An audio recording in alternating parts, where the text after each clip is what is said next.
नइखे खड़ा ए सखी मौगा भतार के होता नइखे खड़ा ए सखी मौगा भतार के।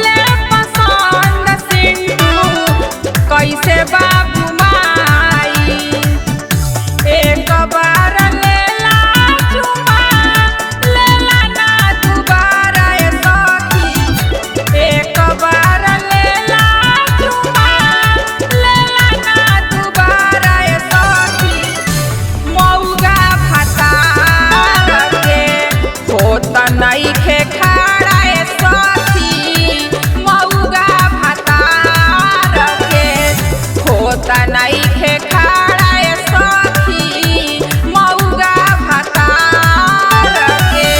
देह पटुआता हमरो लागता रे जाड़ा ए सखी देह पटुआता हमरो लागता रे जाड़ा ए सखी मौगा भतार के होता नइखे खड़ा ए सखी मौगा भतार के होता नइखे खड़ा ए सखी मौगा भतार के। बाबा रिकॉर्डिंग स्टूडियो सचिन पाली गांव सूरत।